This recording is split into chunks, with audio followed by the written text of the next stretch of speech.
Hey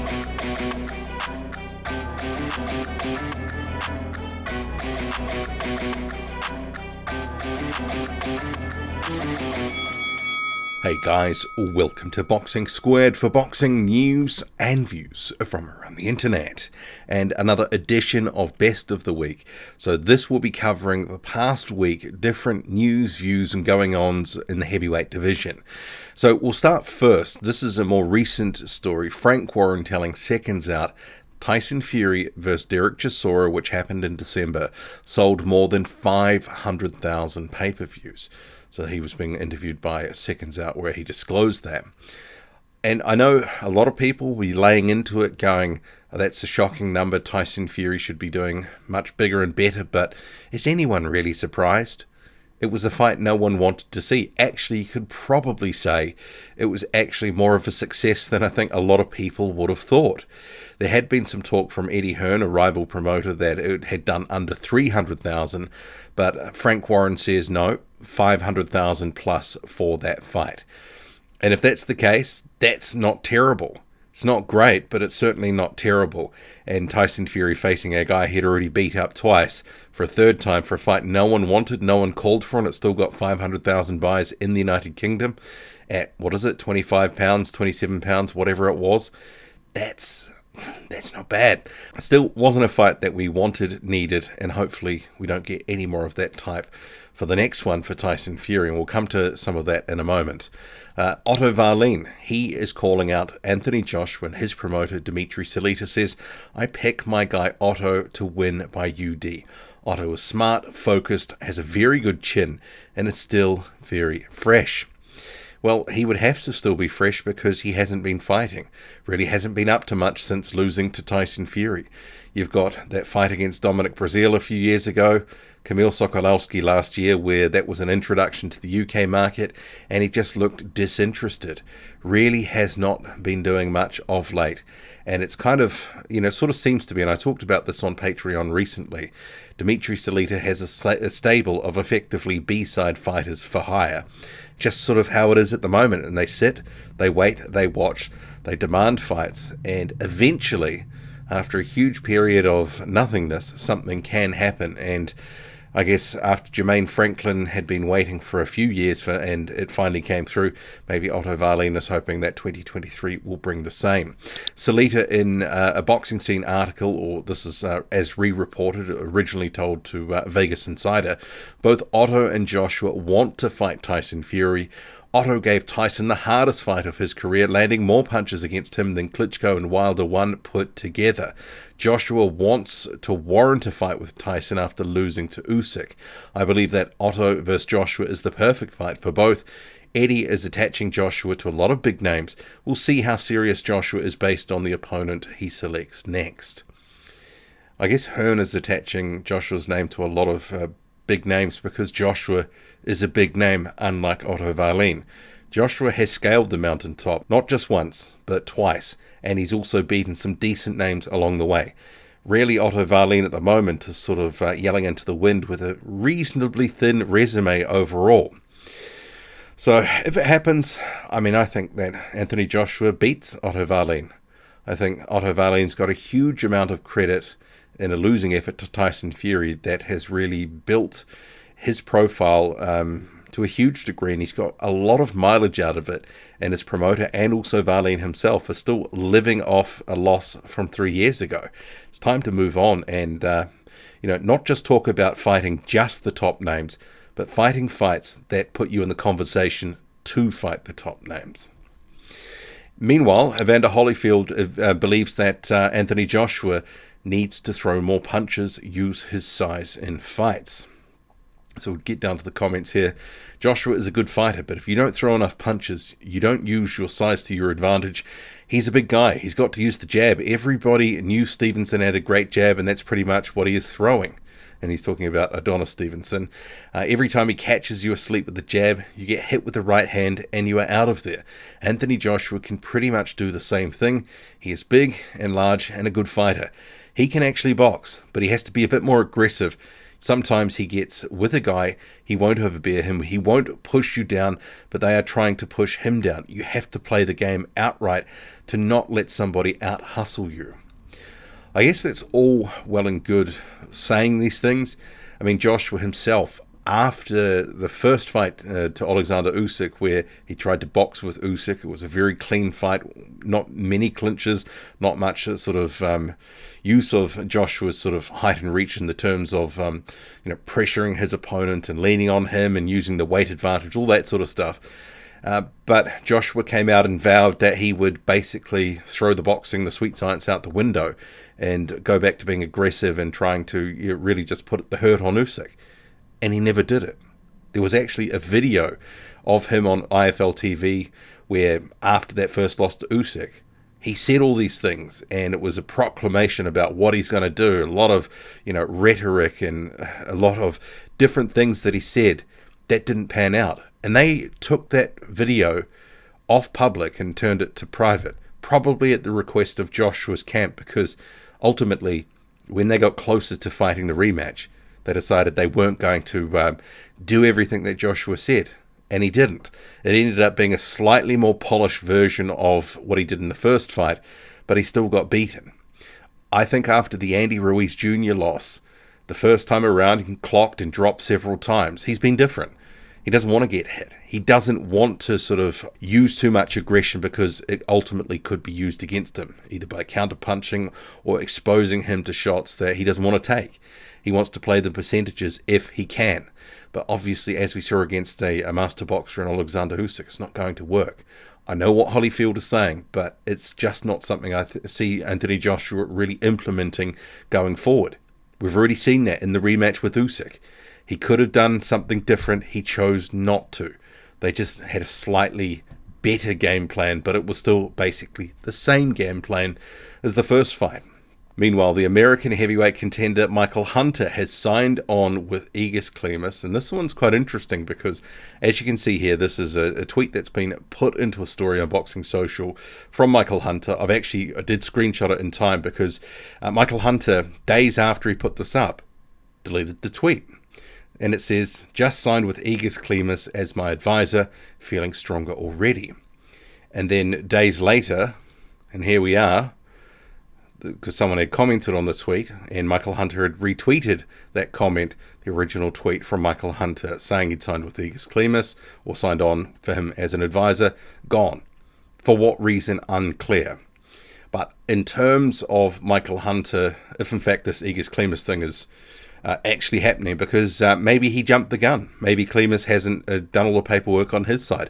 Maybe Hunter's got some other sort of issues prior to signing on with an Egis Klimas. Maybe someone believes that they are his advisor and exclusive advisor. I don't know. You just have to speculate after deleting a tweet, which has obviously been reported all around the boxing world. But why would he sign with Egis Klimas? I think it's pretty clear, because Klimas works with Alexander Usyk. Michael Hunter is currently number 1 in the WBA, and with the WBA having ordered Daniel Dubois and Usyk to fight, and now that Dubois is out for at least 6 months due to injury, who wants to be Johnny on the spot and try to take the mandatory slot from Daniel Dubois? Clearly, it's Michael Hunter, and if he's in the same corner as Alexander Usyk's management, and if, advised by the same people, it's going to grease the wheels and make that a much more makeable fight, should it be able to happen if the WBA goes, yeah, okay, you can replace Dubois. Remembering they wanted to make that fight, gave 30 days and all that bloody-bloody-blah for it to happen before a purse bid, and then Dubois, the extent of his injury, which is an ACL injury, came to light, so it sort of scuppered that. So there's all this talk about Undisputed, but in the background, these sorts of moves are happening, and Michael Hunter is trying to position himself for a fight in case that doesn't happen, that Undisputed fight. He will be Johnny on the spot. And Hunter is also mooting a potential rematch with Martin Bakole, but he would like it to be in Las Vegas. So a Twitter account had said that it could be something that could happen on the Taylor Category 2 undercard in March. but Hunter says he would like it in Las Vegas. With Martin Bakole being one of these guys that no one really seems to want to jump into the ring with unless they're getting paid ridiculously or he's in a mandatory position. He's at a bit of a loose end. Michael Hunter's a little bit of a loose end. Was meant to face Hughie Fury a couple of times in 2022, and Hughie Fury pulled out and it was postponed and then cancelled. So that rematch, that would be very good. It was a case where Martin Bakole and Hunter, it was a good fight in 2018.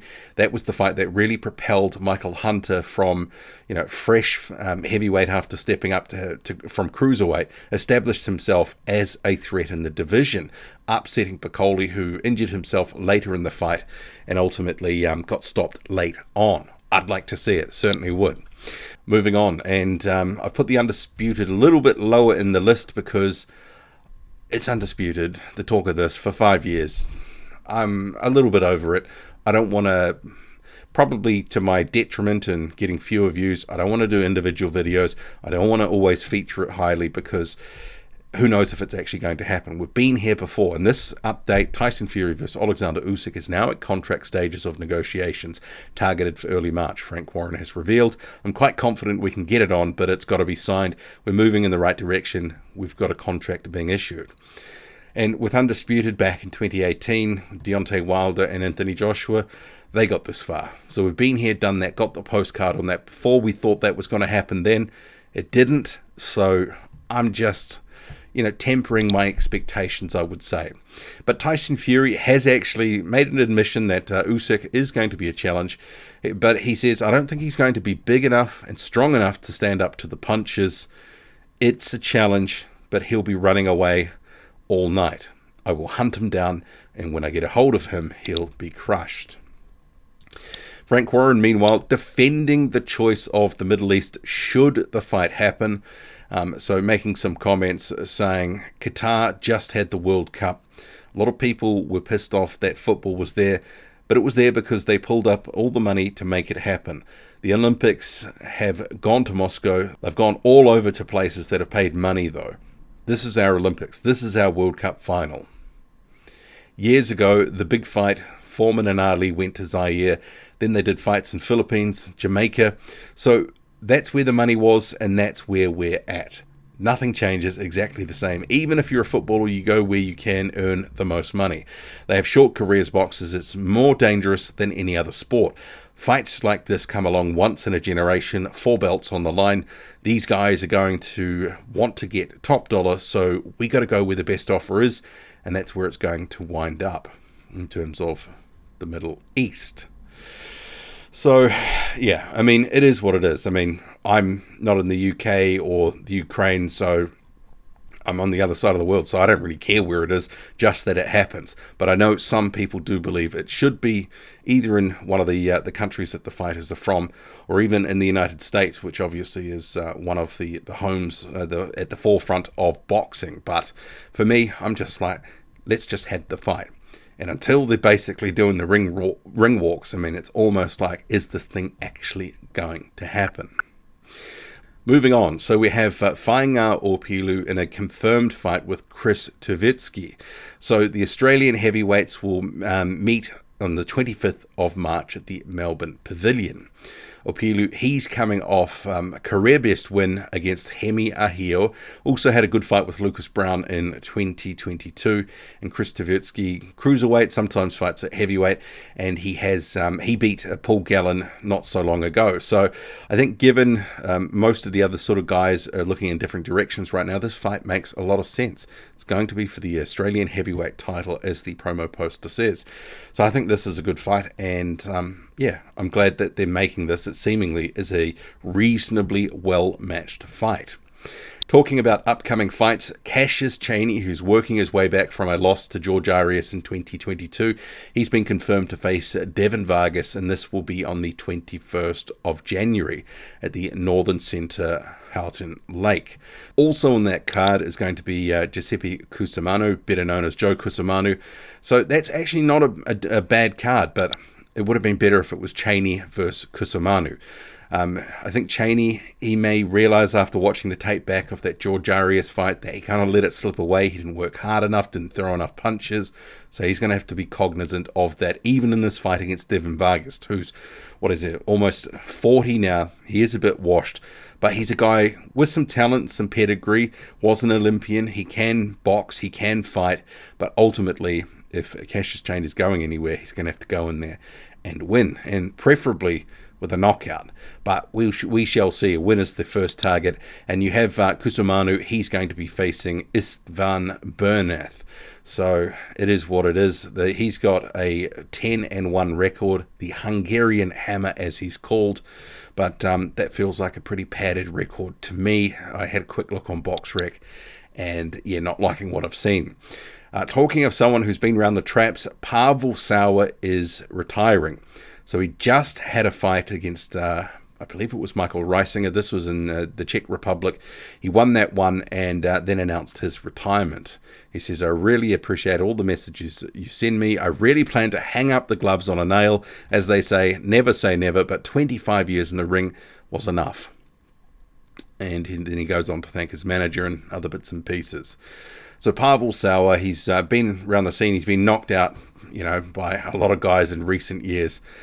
He's obviously had a passport. He's been willing to travel. He's led that journeyman's lifestyle for paydays, sometimes on short notice. So, you need guys like this in the sport. Sometimes, I've characterized him as a bit of a knockover job, but he's always been willing to get in there and take a beating. So you still got to tip your hat to him. And rounding out this video, so Alen Babic. So look at this, December 6th. And then look at this, December 25th. So on Christmas Day, out there sparring in Dubai with Dusan Velitic and Lawrence Akoli. Honestly, with the no beard, it looks like he's taken off about 15 years at least. I mean, it doesn't even look almost like the same person. And this was around the same time, December the 23rd, with his fiancée, who he famously proposed to during one of the fight camps for that Matchroom put on. These are recent shots of Alen Babic. But honestly, it does look like he's, without the beard, he doesn't necessarily look nearly as menacing. What do you make of it all? Drop a comment loud and often, hit like, hit subscribe, follow me on Twitter. Boxing_squared. I'm out.